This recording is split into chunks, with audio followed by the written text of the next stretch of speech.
This is the beginning of the end, ladies and gentlemen. Oh, politics are a problem, no question.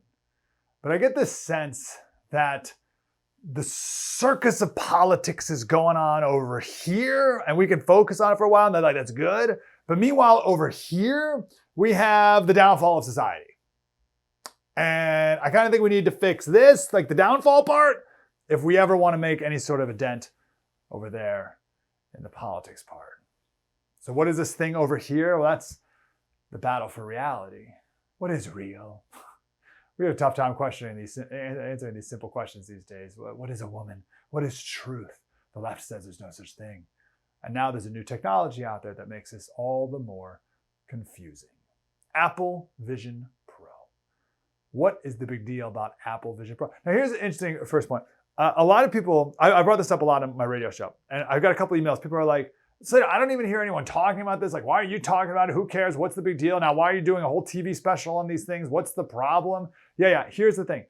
We are at this very beginning phase of Apple Vision Pro. This is the Today Show back in 1994.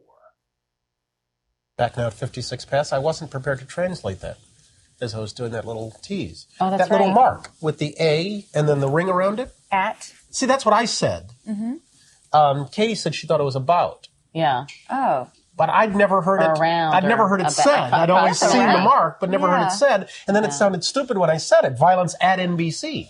I heard be around big fight up in the lunchroom the other week. There it is. Violence at NBC. GE.com. I mean, well, Allison should know. What is internet anyway?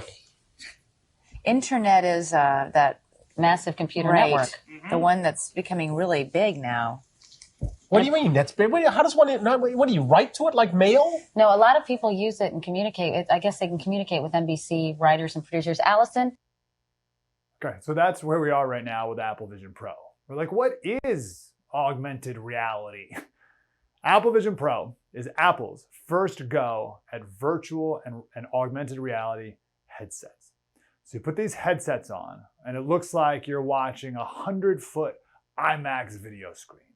And it'll teleport you anywhere, not physically, but you'll feel like it. It'll really trick your brain into thinking you're there, right? If you, in virtual reality, if you're walking off a cliff or near the edge of a cliff, your body will have a physical reaction as if you're actually walking to the edge of a cliff, even though you're just in your living room and you know you're in your living room, but all of a sudden it's like you're walking off the edge of the Grand Canyon. People who have worn these virtual reality goggles, the Apple version, they say it's not even close. It's the greatest technology they've ever experienced in their entire life. There's nothing like it. You've never experienced a technological leap in your life like this before.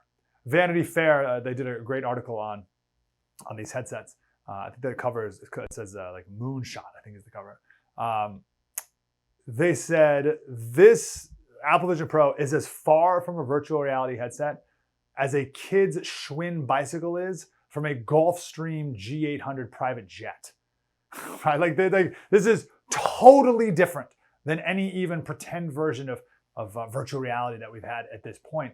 And this is just the very beginning of it, and that's my concern. Look how addicted we already are to our phones.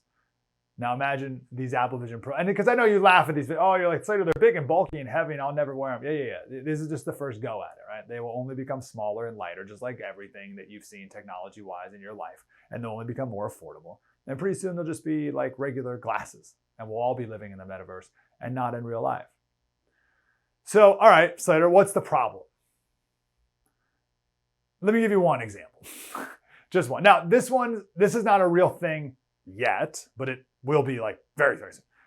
So guys, we have the video of a girl, in this case it's a girl wearing them, looking at her boyfriend, and she can swipe faces to different celebrity faces.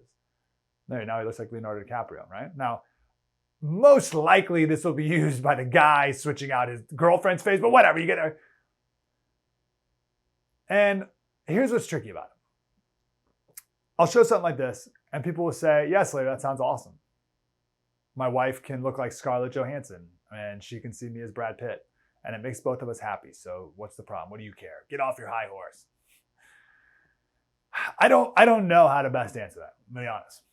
If your greatest goal is to maximize happiness, then sure, I guess this is great for you. Your girlfriend can look like Taylor Swift. But if you have a value system that prioritizes reality, then this is without question the most destructive thing that's ever been invented. Because that's never been possible before. I mean, like beer goggles were the closest. That app should actually be called Beer Goggles. This app right here, this is the Beer Goggles app. Everyone's beautiful.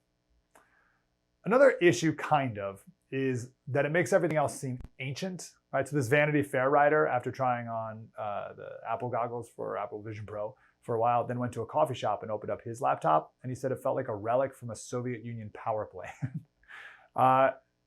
That's one concern. I guess my bigger concern is that you'll be so bombarded, so inundated with hyper-realistic sensations that nothing will be good anymore. Like walking through the woods, the real woods, and seeing a real bird won't do it for you anymore, because in the metaverse you can, it's like hyper-sensorial.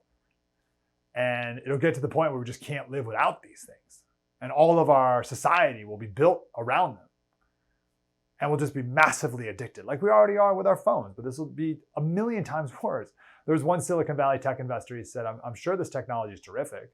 I still think and hope it fails. He said Apple feels more and more like a tech fentanyl dealer that poses as a rehab provider. That's it. But remember, all these tech guys, they don't let their kids use iPads. Steve Jobs didn't let his own kids use the iPad. We already know that we're slaves to our phones, and we already know the effect of social media. We've seen this movie before. We know how it ends. I feel like we finally decided that these phones are really unhealthy for us, and then we're like, well, let's just strap them in front of our face. We'll be fine. At least we'll have both of our hands out. So we'll go from this walking down the street to this. And like that's like a huge improvement. And we're like flies to anything new and shiny. That's it. That's like our great priority, like convenience and novelty. Those are our values in America. Convenience and novelty. And Apple's those things. This Apple Vision Pro is no question. But as Shakespeare said, all that glitters is not gold. That was Shakespeare and Smash Mouth. All that glitters is not gold. It looks all nice and shiny, but in reality, we're all going to look like this. Look at these guys eating lunch together. And the reality is, like, right now, we're not that far from this. They look a little bit more ridiculous, but if you go back, like if you took someone from like the 50s and showed them videos of us with our phones eating lunch with people, they'd think we look just like that.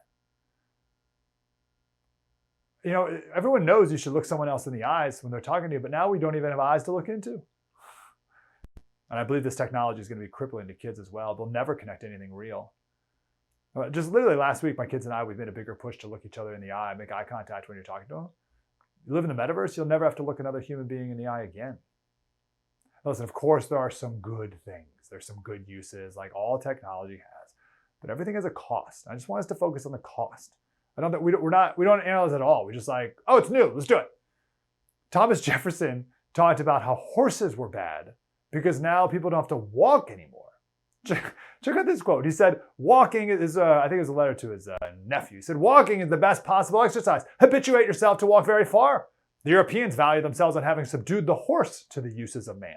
But I doubt whether we have not lost more than we have gained by the use of the animal.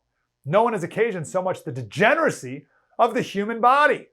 An Indian goes on foot nearly as far in a day for a long journey as an enfeebled white man does on his horse, and he will tire the best horses. So it's like, what, Thomas, you don't want people to walk? And he's like, or you don't want people to use a horse? And he's like, yeah, well, there's a cost. There's a cost to everything. And he's right. I'll look forward to bringing that quote up with our guests to see how they'd answer that. Let me leave you with one more thing before we get to those guests. This is the latest. This is the latest from OpenAI. It's called text to video. They call it Sora. So all you do is you type in a prompt and it makes video. So this is the prompt, historical footage of California during the gold rush. And AI just made that up. That's not real. That's a fake video.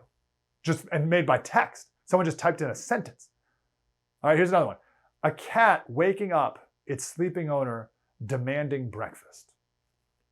And AI, you see how like the comforter was like a little weird there? It's like it was like a little glitchy. But like the AI just made that up. Just with a one sentence prompt. Here's another one. The close-up shot of a chameleon showing its striking color changing capabilities. That's an AI chameleon that AI just made with a one sentence prompt. I'll give you one more. Drone camera circles around a beautiful historic church on the Amalfi Coast. That's made up. That's not real. That video right there is not real. This technology is scary good, and it's only going to increase exponentially from here. I don't trust human nature. I don't trust our Silicon Valley overlords. I don't trust the government. I don't trust myself. I'm out. I'm never going to put one of these things on my face because I know how addictive it will be. And maybe not this version, but it's only going to get better, and it's only going to get more addictive from here.